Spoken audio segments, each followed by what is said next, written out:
우리 인생은 시간 속에서 살아갑니다.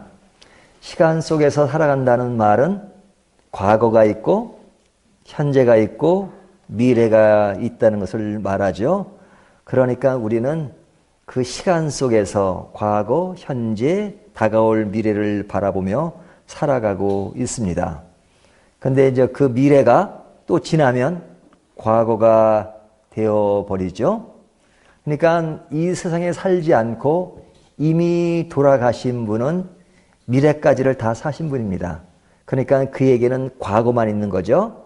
그래서 그분의 과거만 있기 때문에 그분의 생애 전체를 우리가 들여다볼 수 있습니다. 우리가 섬세하게 그분의 모든 것을 다 알지 못하지만 그분에게 드러났던 인생, 태어나서 죽기까지 모든 것을 들여다보기 때문에 그분은 이런 인생을 살았다 이렇게 평할 수 있습니다. 하지만 현재 살아있는 사람은 아직까지 남은 미래가 있죠. 그러니까 그 미래가 어떻게 될런지 모르기 때문에 우리가 그 사람을 평가하는 것은 완전하지 않습니다. 불확실합니다. 그렇죠? 지금까지는 잘 살았어요. 근데 남은 시간들을 어떻게 보낼지를 어느 누구도 예측할 수 없는 겁니다. 그러니까 사람들을 보면 시작도 좋고 중간 과정도 좋고 마무리도 좋은 사람이 있는가 하면 시작도 나쁘고 중간도 나쁘고 마무리될 때까지 나쁜 인생의 삶을 사는 사람이 있어요. 또 어떤 사람은 시작은 참 좋았는데 마무리가 좋지 않은 사람이 있죠. 또 반대가 되는 경우도 있죠. 시작은 참 안 좋았지만 또 마무리가 잘 된 사람도 있습니다. 그러니까 인간을 평할 때 그 사람의 모든 것들을 쳐다보면서 들여다보면서 이 사람은 인생을 이렇게 살았다. 시작은 안 좋았지만 마무리는 너무 아름다운 맺음을 가졌다. 뭐 이렇게 말할 수 있겠죠. 그래서 옛날에 어떤 화가가 천사를 모델로 하기 위해서 사람을 찾았는데 나중에 천사를 그린 후에 마귀의 모델을 찾았는데 그 천사의 모델을 했던 사람이 마귀 모델이었다라는 그 유명한 이야기가 있잖아요. 한 사람이 천사도 될 수 있고 마귀도 될 수 있는 것, 삶의 변화 속에서 일어나는 많은 것들을 겪으면서 천사처럼 보이기도 하고 또 마귀처럼 보이는 것, 이것이 인생살이라고 할 수 있습니다. 자, 그렇다면 우리가 이미 돌아가신 분들은 그분의 인생을 다 평할 수 있지만 그러나 우리들은 아직까지 살아있잖아요. 살아있다는 이야기는 뭡니까? 조금 전에 말씀드린 것처럼 우리에게 남은 시간이 있다는 거죠. 남은 시간, 미래를 마무리하는 숙제가 남아있다는 겁니다. 그렇다면 이 숙제는 우리에게 기회가 될 수 있어요. 그동안까지는 좋지 않은 삶을 살았다면 이제는 다시 역전할 수 있는 그 잘못된 살았던 것들을 다시 좋게 살 수 있는 기회가 될 수 있죠. 역전의 기회가 될 수 있습니다. 우리가 과거가 좋았으면 또 지금까지 잘 왔으면 남은 시간들도 잘 관리를 해서 끝까지 잘 살 수 있어야 된다는 그런 생각을 하고 살아야 되죠. 그러니까 우리의 시간은 약간의 긴장이 필요합니다. 그동안 잘 못 살았으면 잘 살게 되는 방향으로 고쳐야 되고 지금까지 잘 살아왔다면 그것을 지키고 그것을 유지하기 위해서 긴장할 필요가 있죠. 우리가 완전히 긴장해가지고 굳어 있으면 안 좋지만 약간의 긴장은 건강한 겁니다. 사람들이 살면서 스트레스 받는 걸 싫어하잖아요. 하지만 스트레스가 전혀 없으면 건강하지 않대요. 약간의 스트레스는 그 사람을 건강하게 만든다라는 말이 있습니다. 그러니까 우리의 남은 시간들, 이 시간들을 어떻게 보내느냐에 따라서 우리의 삶의 평가가 달라질 수 있는 거죠. 자, 그렇다면 우리가 이제는 살아온 것들은 이미 지나간 과거예요. 이제 앞으로 남은 시간들을 우리가 어떻게 보내야 될 것인가 하는 것이 중요한데요. 이 미래라고 하는 것은 오늘, 현재가 없이 미래가 주어지는 것은 아닙니다.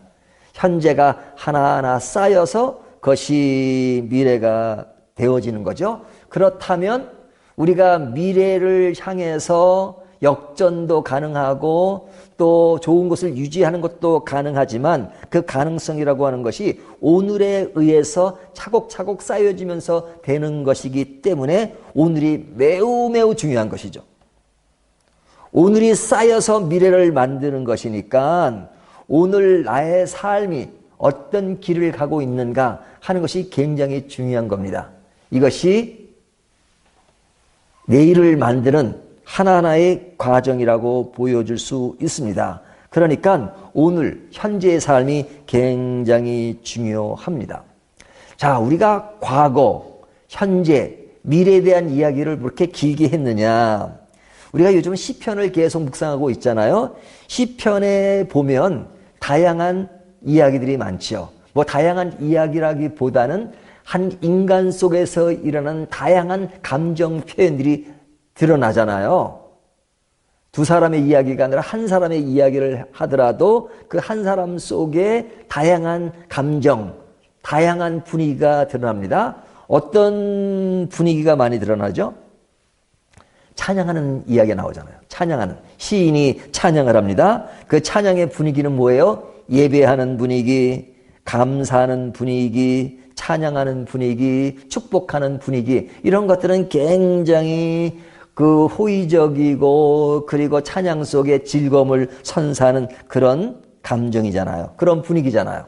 자, 그런가 하면 탄식의 분위기가 있습니다. 어떨 때는 분노하고 저주하고 또 고독에 쌓이는 그런 내용들이 나와요. 이것이 다른 사람이 각 다른 반응을 보이는 것이 아니라 한 인간 안에 어떨 때는 찬양이 있고 어떨 때는 분노가 있고 어떨 때는 기쁨이 있고 어떨 때는 슬픔이 있고 어떨 때는 울고 어떨 때는 웃고 하는 것이 한 인간 안에서 이루어지고 있단 말이죠. 그것은 시편의 기자만 그런 것이 아니라 오늘을 사는 우리들도 살아가면서 늘 두 가지를 같이 경험하고 있잖아요. 저는 가정에서 우리 집 성은이랑 저희 사람이랑 이렇게 말하는 것을 들 때 이렇게 좀 멀리 떨어져서 들으면서 재밌을 때가 참 많아요. 어떨 때는 둘이서 막 싸우는 것 같아요. 그 싸우는 것 같은 그런 목소리 톤을 보면 절대 그냥 말도 안 할 것 같은데 한 2, 3분도 지나가지고 또 갑자기 웃으면서 그냥 하여튼 참 감정 표현이 그렇게 다양하구나 하는 생각을 할 때가 있어요. 근데 우리가 살아가면서 그런 다양한 감정 표현을 하잖아요. 그 안에서 웃고 웃어요. 그것이 어떤 긴 시간 안에서 웃는 시간이 길고 우는 시간이 긴 게 아니라 어떨 때는 아주 짧은 시간 안에서 웃고 웃어요. 금방 울었다가 금방 웃었고. 자, 사람이 이렇게 대화를 하거나 그럴 때 그냥 갑자기 울다가 갑자기 웃다가 또 웃다. 그러면 뭐라고 생각하나요, 사람들이? 저 사람 미치지 않았나 그렇게 생각하잖아요. 그렇죠? 옛날에 우리 어렸을 때는요, 아직 좀 이렇게 표현하기 없지만 울다가 웃으면 뭐뭐새 털나요 뭐 이런 얘기 했잖아요. 예? 그러니까 그 감정 표현에 대한 얘기란 말이죠. 어린 아이들 이야기 속에도 그런 말을 해요. 근데 우리 어른들도 그냥 어떨 때는 금방 웃다가 금방 울다가 그러면 저 사람 미친 사람 아닌가? 뭐 그렇게 생각할 수도 있잖아요. 하지만 그런 이야기들이 시편에 아주 그와 같은 이야기들이 많이 등장해요. 한 인간에 있는 그런 두 가지 양상의 마음들. 그렇죠? 이것이 어떤 특별한 사람만 그런 것이 아니라 모든 사람들이 다 그렇단 말이죠. 우리가 지금 시편 9편까지를 보고 있는데 대부분의 시가 다윗의 시잖아요. 이 다윗의 시를 보면 그 다윗 안에 있는 그 마음의 분위기, 그것이 아주 감정 표현이 다양합니다. 분노, 찬양, 울다가 웃다가 뭐 저주했다가 축복했다가 막 등등등등 막 섞여서 나와요. 그렇죠? 앞에 본문들을 보면요, 그렇게 길지도 않아요. 저희가 읽은 9편은 좀 긴 편이에요. 시편 1편서부터 시작해보면 1편 자체가 6절까지밖에 안 되잖아요. 복 있는 사람은, 악인은 완전히 이렇게 반전되는 이야기들이잖아요. 원수들을 보시며 뭐 하나님이 뭐 이런 얘기들. 예? 그다가 또 갑자기 하나님을 찬양하리로다 이런 마음들이 나오잖아요. 그러니까 이 다양한 아주 서로 이렇게 막 바뀌고 이랬다 저랬다 하는 것 같은 그런 양상의 마음이 이 시편 기자 안에 아주 듬뿍 들어있죠. 자, 이 들어있는 이야기를 사실 뭐 오늘 9장 9편을 다루니까 9편을 잠시 살펴볼까요? 9편을 보면 1절부터 4절까지를 보면요. 감사한 이야기를 하죠. 감사, 또 기이한 일, 기뻐하고 즐거워하며 찬송 이런 이야기가 나옵니다. 주로 이런 단어들이 나와요. 1절부터 4절까지. 근데 오늘 본문 9편이 몇 절까지 있어요? 20절까지 있잖아요. 20절까지. 20절까지인데 5절서부터 또 8절까지를 보면요. 또 책망, 멸망, 심판, 판결, 누구에 대해서? 악인에 대해서. 4절까지는 뭐 감사, 찬양 이런 이야기가 나오다가 5절부터 8절까지는 갑자기 책망, 판결, 심판, 멸망 그런 단어들이 나오잖아요. 그러다가 이제 9절부터 14절까지 보면 약한 자를 보살펴 주십시오 하고 요새, 의지 뭐 이런 단어들이 나옵니다. 약한 자를 보살펴 주세요. 그리고 15절부터 20절까지 보면 악인의 심판을 구하는 기도가 나옵니다. 악인을 좀 심판해 주십시오. 그렇죠? 자, 그러면 지금 네 단락으로 제가 설명을 했는데요. 앞에 보면 감사가 나오지만 뒤에 보면 또 다른 분위기잖아요. 제일 마지막에는 악인을 심판해 달라는 그런 분위기. 이것은 좀 다른 분위기잖아요. 자, 이런 분위기가 누구에게 일어나는 거예요? 현재를 살아가는 삶의 모습이죠. 현재를 살아가는 삶의 모습이에요. 제가 처음에 과거, 현재, 과거는 지나갔어요. 그 과거가 지나와서 현재 우리가 살아가는 삶의 모습 어떤 거냐? 이 삶의 모습이 차곡차곡 쌓여서 미래를 만들어가고 있고 그리고 미래가 끝났을 때 그 인간 전체를 평가한다고 말씀을 드렸잖아요. 근데 그 미래를 쌓아가는 오늘 현재 우리들의 모습을 보면 어떤 모습이냐? 다양하단 말이죠. 감정이 다양해요. 시편은 감정 표현을 많이 하는 거잖아요. 우리가 다른 성경을 보면 내러티브 같은 경우는 어떤 역사적인 사건을 다루면서 역사 이야기, 물론 역사 이야기 속에서 감정이 드러나기도 하지만 특별히 시편은 다양한 대중을 상대로 하기보다는 한 개인이 겪는 인생의 문제, 삶의 고통 이런 문제를 아주 마음속에서 적나라하게 하나님께 아뢰는 것이니까 굉장히 노골적이잖아요. 그 노골적인 것을 보면 굉장히 원색적이란 말이죠.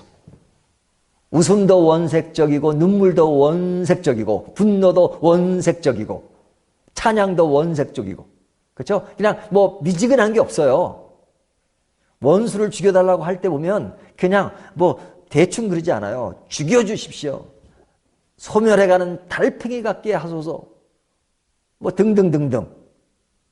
뭐 그런 이야기는 제가 하도 많이 했으니까 등등 많은 이야기를 노골적으로 한단 말이죠. 이것이 인간이 현재 삶 속에서 겪는 감정을 그대로 이야기하는 겁니다.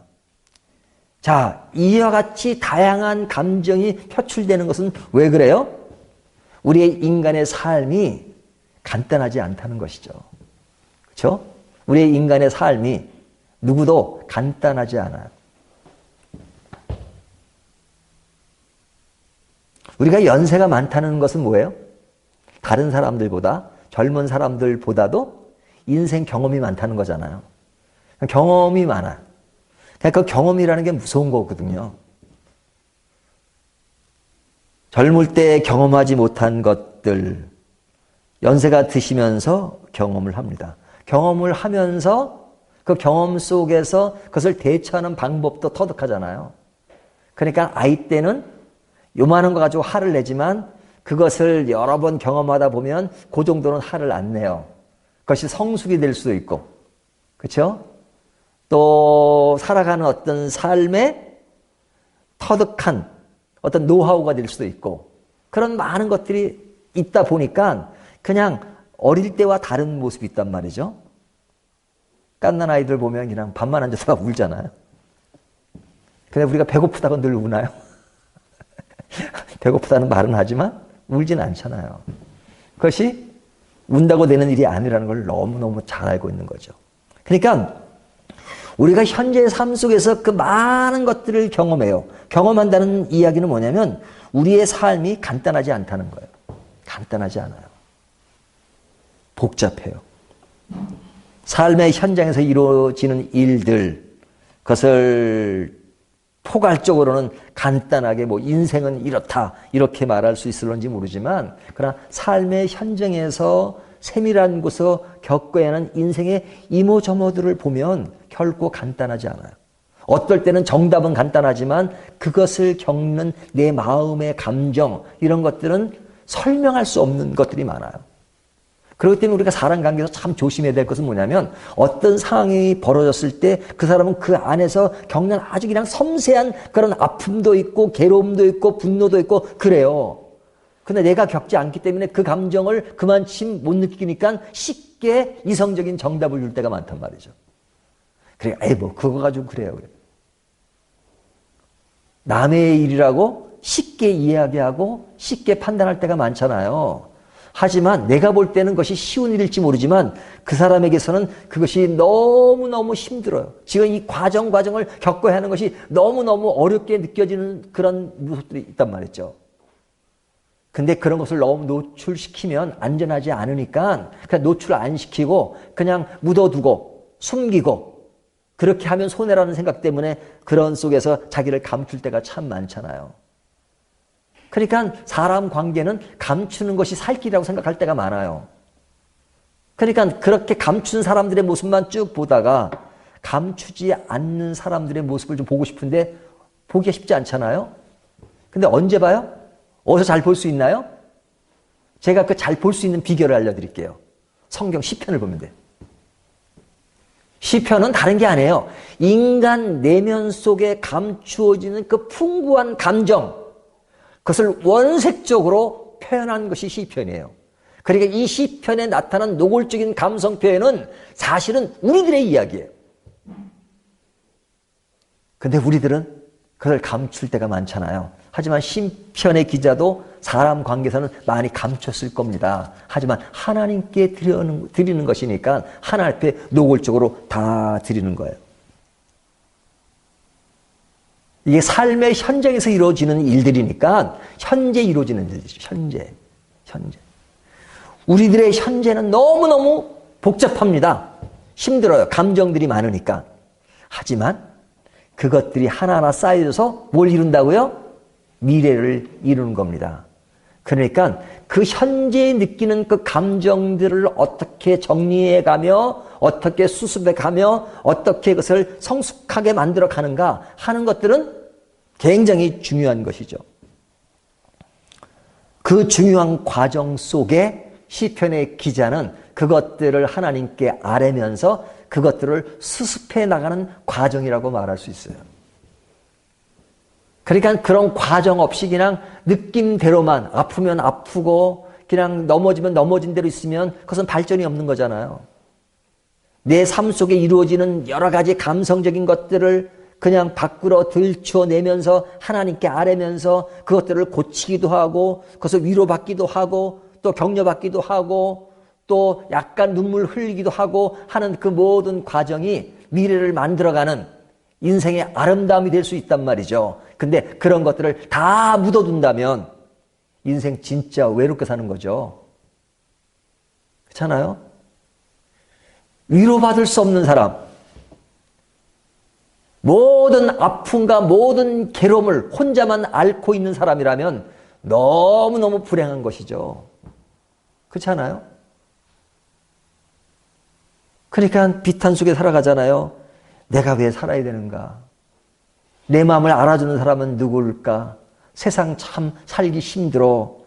그래서 나중에는 견디다 못해서 그냥 자살하고 뭐 그런 경우 있잖아요. 뭐 자살은 안 해도 그냥 이런 거다가 생각하기 싫으니까 그냥 먹고 마시자, 술 마시고 마약하고 뭐 그러면서 그것을 잊으려고 발버둥 치는 경우도 있잖아요. 그러면서 그의 인생이 점차적으로 망가지는 삶의 모습들을 보고 있지 않습니까? 이런 것들은 건전하지 못한 삶의 모습, 태도 이런 거잖아요. 근데 그런 모든 과정은 모든 인간이 다 겪는 과정입니다. 모든 인간이.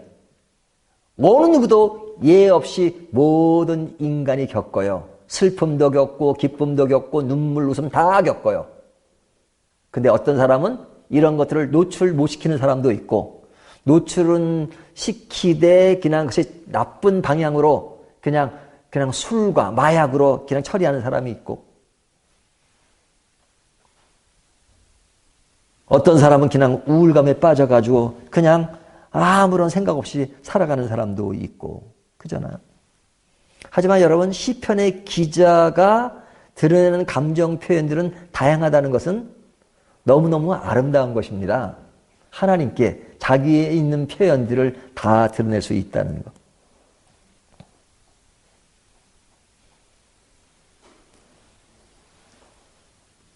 근데 이런 삶의 문제를 지금 현재의 과정 속에서 제가 설명을 했지만 우리에게 뭐가 있다고요? 미래가 있습니다. 그 미래라고 하는 것은 앞으로 다가올 시간에 대한 개념으로 미래가 있지만 우리의 인생을 모두 다 마칠 때까지, 그렇죠? 일반 사람들은 마치는 것으로, 죽는 것으로 인생 끝입니다. 하지만 우리는 죽는 것으로 끝은 아니죠. 죽음으로써 더 새로운 시작을 이룹니다. 부활의 신앙을 믿는 우리들, 영원한 천국의 삶, 이것이 우리들이 가진 신앙의 모습이죠. 그러니까 이 시편의 기자는 여러 가지 다양한 모습의 이야기를 하지만 그 속에서의 마지막으로 직결되는 마지막 선이 있어요. 그 선이 있단 말이죠. 그 선이 뭔지 아십니까? 그 선이 우리의 신앙의 본질을 얘기하는 겁니다. 시편의 기자는 늘 이런 얘기 저런 얘기, 어떨 때는 진짜 이렇게 얘기도 되나 할 정도로 아주 노골적인 얘기를 하지만 그러나 항상 그 말의 중심 속에는, 감정 표현의 중심 속에는 뭐가 있냐면 하나님으로 직결됩니다. 하나님으로. 자, 그러면 이렇게 한번 여쭤볼게요. 우리의 신앙은 관계의 문제입니까? 경험의 문제입니까? 자, 우리가 삶 속에서 늘 경험하잖아요. 지금 쭉 현재 속에서 겪는 이런 것들은 경험이고, 우리가 상황, 환경을 보면서 그 속에 느끼는 감정들을 얘기하는 거잖아요. 그러니까 누구나 겪는 겁니다. 하지만 시편 기자가 결론을 내릴 때는 상황 속에서 자기가 겪는 이야기를 막 이렇게 이야기하지만 항상 끝날 때는 뭐로 끊느냐? 상황 속에서 끝나는 것이나 관계로 직결됩니다. 관계. 어떤 관계? 하나님과의 관계. 하나님은 어떤 분이냐? 늘 강조하지만 딱 세 가지로 요약할 수 있어요. 하나님은 어떤 분이세요? 창조주 하나님. 우리를 창조하신 하나님. 우리를 구원하신 하나님. 그리고 지금도 우리를 선한 길로 인도하시는 하나님. 이게 하나님과 우리의 관계 속에서 가장 중요한 교리의 핵심이라고 말할 수 있어요. 다시요. 하나님은 우리를 만드셨어요. 우리를 구원하셨어요. 지금도 살아계신 분이니까 우리를 선한 길로 인도하세요. 그리고 마지막이 되면, 우리가 죽으면 영원한 천국을 예비하시고 그것을 영원히 살도록 만드신 거예요.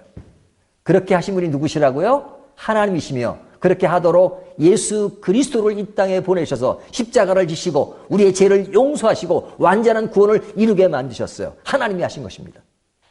우리의 구원의 문제는 하나님과 우리의 관계의 문제야. 하나님이 우리를 그렇게 하셨습니다.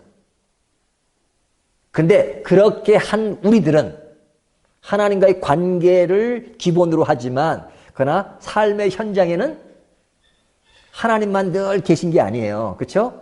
계시죠, 항상. 하지만 늘 가까이 눈에 보이는 것, 손에 잡히는 게 뭐예요?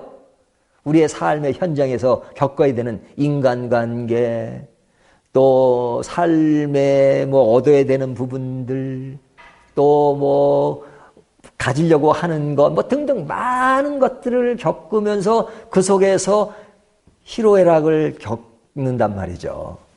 그러면서 그것에 갈등하기도 하고, 그것을 또 헤쳐나가기도 하고, 또 다른 또 고통이 오면 또 그것을 또 헤매기도 하고 넘어지기도 하고 그러잖아요. 그러니까 우리의 상황을 보면 늘 힘들어요. 기독교인이라 하더라도. 하지만 그런 상황 속에서 하나님 자신을 바라보는 것이 뭐라고요? 신앙이란 말이죠. 그러니까 시편은 우리가 1편부터 150편까지를 쭉 보면요. 사실은 여러 가지 이야기가 나오지만 사실 하나로 정리를 한다 그러면 시편의 기자는 삶의 현장에서 겪는 많은 일들을 보면서 희로애락을 이야기하고 있다. 하지만 그것에서 그런 것들을 하나님께 이야기할 수 있는 대상이 있다는 것이고 그 대상이 하나님이시기 때문에 그리고 하나님이 마지막 내릴 결론이 무엇인지를 알기 때문에 그 속에서 내 어떤 감정은 그대로 이야기하지만 그러나 결론을 알고 그 이야기를 하고 있다. 결론을 알아요. 하지만 내 어떤 감성적인 부분은 결론만 아는 것으로는 정리가 안 되니까 결론을 알아요. 하지만 마음은 슬퍼. 그러니까 슬픔을 토로하는 거예요. 그 이야기. 결론을 몰라서 슬픔을 얘기하는 것이 아니라 결론을 알고 있어요. 하지만 결론을 알지만 내 마음 속에 용솟음 치는 그런 감성적인 것들을 감당하기 힘드니까 때에 따른 불안하기도 하고 때에 따른 초조하기도 하고 때에 따른 고독하기도 하고 때에 따른 외롭기도 하고 그러니까 하나님 결론을 알지만 지금 나 외로워 죽겠어요. 힘들어 죽겠어요. 좀 놀아주세요. 하나님께 놀아달라는 말이 좀 유치해 보이나요? 저는 너무너무 아름답게 보입니다. 하나님이 놀아주지 않으시면 누가 놀아줍니까? 예? 사람들이 놀아주는 것도 참 큰 그 유익이 되고 위로가 되고 격려가 되잖아요. 하지만 하나님이 우리와 놀아주세요.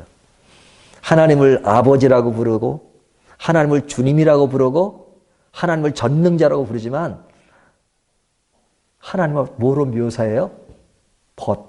친구로 묘사하기도 하는 나의 친구.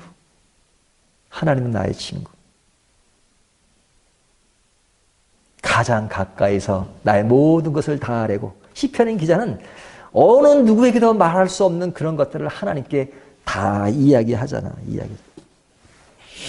그러니까 이런 이야기를 할 때 다른 것이 뭐냐? 결론을 알고 있다는 거예요. 사람들 중에는 과정을 굉장히 깊이 분석해서 많은 것을 까발리는 사람은 있어요. 근데 결론은 몰라. 그런 사람들이 노벨 문학상도 얻고 그럽니다. 뭐 영화를 만드는 그 아주 위대한 작품들 보면요. 가만히 보세요. 인간을 그렇게 잘 파헤쳐요. 우리가 상상할 수 없는 이야기. 뭐 영화를 보면 어떤 영화가 뭐 무슨 상을 받았다면 그 인간을 분석한 거예요. 인간들이 사는 삶의 단체를 분석한 것이고. 근데 저는 그런 걸 보면서 야 진짜 인간을 너무너무 잘한다. 특별히 인간들이 잘하는 것이 뭐냐. 인간이 가지는 죄의 문제를요 그렇게 잘 분석해요. 저는 인간이 죄인이라는 사실밖에 몰라요. 하지만 그 사람들은요 그 죄인이 왜 죄인지를 너무너무 잘 알아. 그러니까 죄에 대한 문제를 아주 깊이 하려면요 제 설교를 듣는 것보다 영화 한 편 보는 게 나을 때가 있다니까요. 진짜로. 왜? 그들이 제 전문가예요.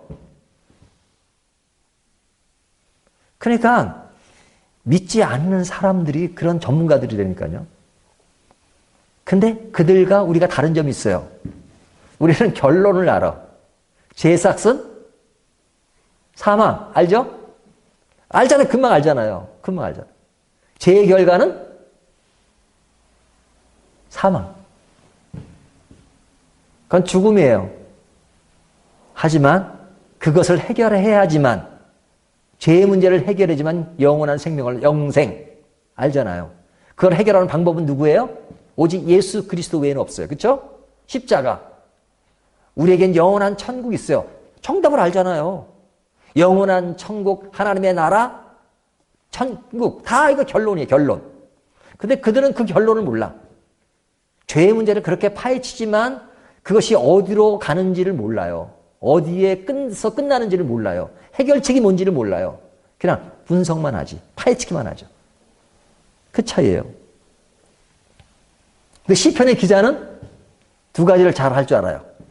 인생에 겪는 많은 현실 속에서, 상황 속에서 그것을 보면서 안타까워하고 괴로워하지만 그것의 결론을 알기 때문에 하나님께 아뢰면서, 하나님 안에서 그 결론을 알면서 내 감성적인 것들을 노출시키면서 그것을 풀어가는 겁니다. 그러니까 하나님은 인격적인 하나님이시죠. 지, 정, 의. 의지적인 것, 감정적인 것, 이성적인 것, 그것을 다 갖추신 분이잖아요. 우리 인간도 마찬가지예요. 그러니까 우리가 이 세 가지의 조화를 이루어야 돼요. 그렇잖아요? 그래서 시편의 기자는 결론 알아. 이성적으로 결론 알아요. 하지만 감성적으로 소화가 안 돼. 그러니까 이것들을 하나님께 아뢰면서, 그러면서 내가 상황을 바라봤지만 하나님을 다시 보면서 의지적으로, 아하, 내가 다시 깨어 있어야 되구나. 내가 지금 울 때가 아니야. 울었지만 다시 웃어야지. 다시 일어나야지. 다시 나가야지. 다시 우뚝 서야지. 다시 힘을 내야지. 그렇게 고백할 수 있는 것이 누구예요? 예수 그리스도를 믿는 성도의 모습이란 말이죠. 그러니까 제가 오늘 뭐 일일이 이 이야기를 다 하지 않았습니다. 하지만 우리의 신앙이라고 하는 것은 상황을 보고 그 자리에 머무르는 것이 아니라 최종적으로 하나님을 바라보면서, 그래서 내가 임시적으로 슬퍼하지만 여유를 찾아요. 그 여유를 찾는 것이 뭐예요? 결과를 알기 때문에. 결과를 아는 여유. 그렇죠? 그러니까 울다가 막 울다가 금방 웃어. 울 때는 진짜 심하게 울어요. 인생 끝난 것처럼 울어요. 하지만 또 금방 툭툭 털고 웃어요. 아이고, 별것도 아닌데 내가 울었구나. 별것도 아닌데 내가 이렇게 슬퍼했구나. 하나님이 계신데. 하나님이 다 이루어 주실 것인데, 하나님, 내가 조금 좀 슬퍼했어요. I'm sorry. 그리고 다시 툭툭 털어. 그리고 뭐라고 해줍니까? 할렐루야. 아멘. 주님을 바라보고 가겠습니다. 이것이 신앙을 가진 자의 여유입니다. 여유 있는 자는 슬퍼하지도 않고 괴로워하지 않는다는 것이 아니라 여전히 괴로움이 감정적으로 있지만 그 감정을 하나님과의 관계 안에서, 상황에서 괴로워했던 그 모든 것들을 다시 한번 정리하면서 찬양하는 그런 모습. 이것이 오늘 시편 9편이 보여지는 아름다운 삶의 노래, 신앙의 노래인 것입니다. 이런 신앙의 노래로 우리 모두가 삶의 여유를 찾는 저와 여러분이 되시기를 주님의 이름으로 축원합니다.